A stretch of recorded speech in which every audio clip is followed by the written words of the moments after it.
So everybody, you're going to want to listen because this, I know I was not specific enough on this last time, and you don't want to miss it on the test. So everybody, looking at this, look at number 23. It says, describe the transformation. So here's the thing, guys. We know for a fact it's a reflection over y, correct? No, that's in the, with the x, so that would be a reflection over the y-axis. A negative out in front would be a reflection over the x-axis. This one's reflection over y. Now, here's the thing, though. You've got to be really careful because I didn't say this last time. That's my fault completely. But what's happened is they have taken and they've distributed in the negative over here as well. So we've actually got to look at this, which we should be really familiar with, actually, because we know we shouldn't have a negative in front, right, technically. So what we're going to do is technically, inside our parentheses, though, we're going to factor out negative 1. Divide by negative 1, divide by negative 1, and left is x minus 5. Now, here's why. Because you only determine a shift if the leading term is 1. Does everybody see? So that would need to be fixed first. You guys see what I did? So it's still cubed. But so technically, it's still in front of the x. So you would say a reflection over y. So this one would be a reflection over y. And then also right 5. So if you said left 5, it would be wrong. Okay, any questions? So if you ever need to go the other way, you need to make sure to distribute the negative through, because that's what they'll do. Okay, so look right here. If I said to you, describe the transformations, what would you say here? Reflection over y.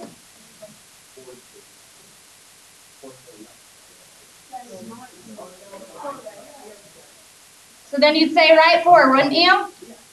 And then you'd say down 3. And if you don't believe me, type it into your calculator and you'll see that this is the real transformation. Okay? Now look right here. What would you say for this one? Austin, this is a good one for you. What would you say for this one? Yep, reflection over x. Does everybody see the difference? So then it's still left 4, down 3. Okay, awesome. Okay, so what I want you to do is see if you can do it this way correctly. So I need you to try it. Like you could even just write it on a whiteboard and hold it up. But once again, I wasn't very clear on the last lesson. You want to be sure before you go into the test that you can do it right. So I'm saying, given the parent function, f of x is equal to x cubed, write down the new equation of the shifted function. Write 1, down 3, reflection over the y-axis. Let's see if you can write this correctly. I would be so sad if you missed it on the test because I hadn't gone over it clearly. Group 3, you guys know it? Okay, well, this is how we should write it, everybody. So we would say f of x is equal to, and then since it's, okay, so what we're doing is, I'm noticing the reflection over the y, that would be negative x, everybody, right? And then because it's right 1, technically, if we went like this, right 1, that'd be like this, right? But we should write it all pretty style like they have been doing, so let's fix that. They would write it like this, negative x plus 1. They would distribute the negative in. So everyone see? And then down 3. This is how you would write it correctly. So distributing that negative if it's in front of your x. Not out here though, right? That's totally different. Because then you wouldn't distribute it in, because that's not cubed. Everybody understand? Algebraically. Okay, cool. Okay, now let's go to graphing. I have a lot of people not understanding what they were doing. So everybody, these are the steps you would take. So we're going to graph this. I'm going to look on the test to see if you just have the new x, y points written out. That's way easier for me to correct than look at your graph, kind of. And then I know you actually done it without your calculator. So what we should do, remember the steps. First, list out the parent function. So every function that's written as a shift has a parent function. What would the parent function for number 1 be? F of x is equal to, it's the most basic non-shifted function. That's what a parent function is. Yep, cube root of x. Does everybody understand that? Now remember, in that first step, I also said to list out x, y points from the original parent function. So let's think like the advanced honor students that we are. Let's pick smart x, y points. So why am I saying pick smart ones? Because would you want to do a decimal? No, let's pick whole number points. Points that when we plug in, we're going to get a whole number answer. Does that make sense? So maybe what? 8 is a good one? So maybe negative 8's a good one then, right? 1's a good one. 0's a good one. And what's another one? Now, why did you guys pick those? Because if you take the cube root of those, they come out a whole number. We could have picked different xy points, but then you're going to be dealing with decimals, and that's yucky. So make your life easier. So cube root of negative 8, we're plugging it in down here. Cube root of negative 8 is cube root of negative 1, and then cube root of 0 is 0, and then cube root of 1 is 1, cube root of 8 is 2. Now, everybody, these are the parent functions, xy points. All good. Now, we took those xy points, we took the graph, same thing as taking xy points, and we shifted it many different ways. So didn't we go right 2, up 3, and then it was a reflection over x. So that is taking all your y values and multiplying by negative 1. And then this is adding 3 to your y values, right? So multiplication comes before addition. So we're going to take our y values and we're going to multiply by negative 1. And then after that, we're going to add 3. Now we're shifting all our x values right 2. So right here, we're going to add 2. And now all you have to do is say the new function, the shifted function, has these xy points. And then you'll plot them. So let's see. Negative 8 plus 2 is negative 6. Negative 1 plus 2 is negative 1, right? Positive 1. And then 0 plus 2 is 2. 1 plus 2 is 3. 8 plus 2 is 10. There's our new x's and our new y's. Negative 2 times negative 1 is 2, correct? Plus 3 is, and then negative 1 times negative 1 is 1, plus 3 is 4. 0 times negative 1 is 0, plus 3 is 3. 1 times negative 1 is negative 1, plus 3. And then 2 times negative 1, negative 2, plus 3 is 1. So then you would plot those points, and you should know what a cubic looks like. And if you didn't, then you could type it into your calculator and see at that point, okay, I need to plot some more points. But you get what I'm saying? That way I know you know how to perform a transformation. Yes. What I want to know, with what we're learning today, is transformations. I already know you know how to plot x, y points. So that's why I'm wanting on the test, this is what I'm going to grade. I'm going to look at each little thing. You get what I'm saying? Because I already know you know how to plot points, once again. I'm testing your knowledge on transformations. Okay, good question though. Okay, so look at number 2. Everybody, we're not going to go through all these if you don't need me to, but how would we do this? First step, list out the parent function. What would the parent function be? Do we not understand what I'm asking, or do we not understand it?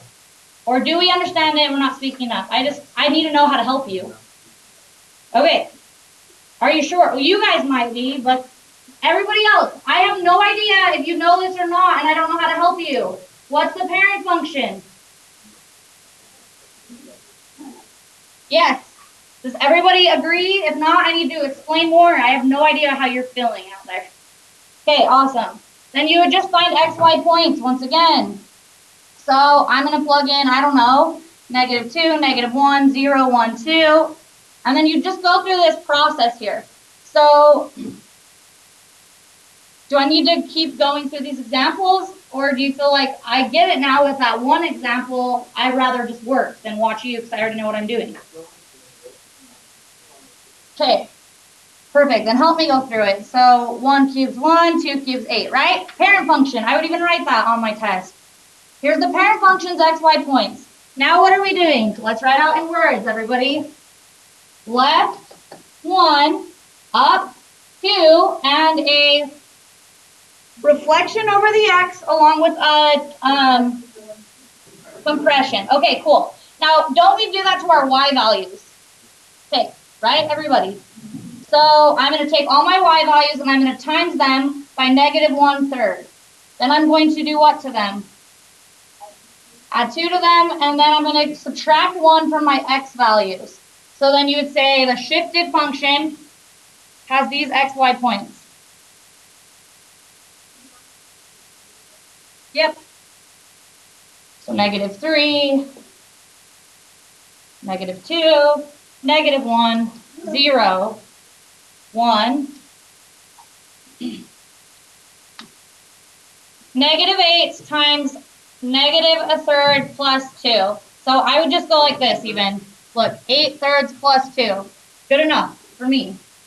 Because then if I'm going to have you plot those points, you would type into your calculator 8/3 plus 2 and give me the decimal. Because it's easier to plot decimals than fractions, right? So I'm seeing, though, you know exactly what you're doing. So then that would be 1, wouldn't it? 1/3, I mean, plus 2. And then 2, wouldn't it? 0 times -1/3 plus 2.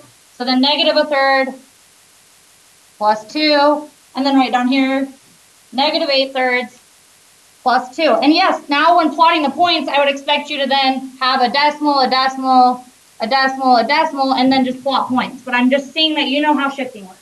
That's really what I'm looking for. So if they're really not as bad, I don't know. A lot of people are making these maybe harder than they were for some reason. I don't know. Is it making more sense today? Okay. Do we need to do another one? Maybe this one? Yeah, probably, to be honest with you. Because I'm a little nervous people are going to mess up on one like this. So number 3. First of all, the parent function's easy, right? What would the parent function be? Everybody confidently answer.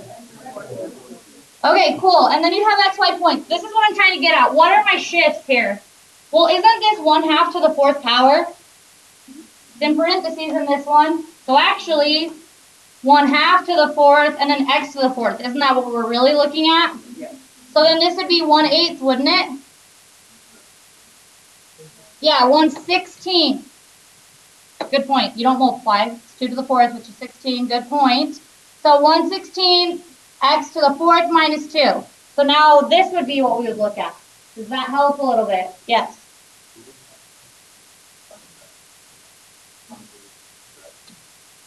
Oh, this is the same thing as having this, right? So this would be, yep, compression of a 1/16. Awesome. So that's really the only one that's too shabby. But so with this one, wouldn't I say to myself, okay, I need to pull out -1, don't I? And then let this x minus 5 minus 3. So this is actually right 5. A reflection over the y.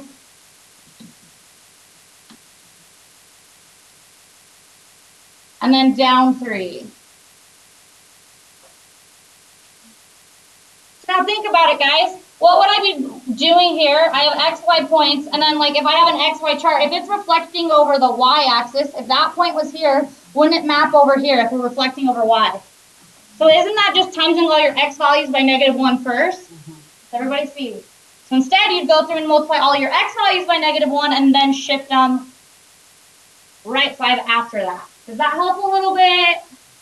Okay, sweet. I'm going to not make that assignment due till next time along with the review so that in case you need more time graphing, you can do that and watch the video. Okay, so the test review is due next time. Obviously, the bonus test review, which you got last time, but there are more over there if you need it. For 2%, don't do it if you don't want to do it. And then also 1-10 is due next time. So the rest of the time is yours to work on anything you need to work on. Get your stuff out of the graded and recorded and use it to study from. Watch videos, get a little study group together if you need to before the test. Your grades are being final in the next 3 weeks, everyone. If you don't realize that, hopefully you do now.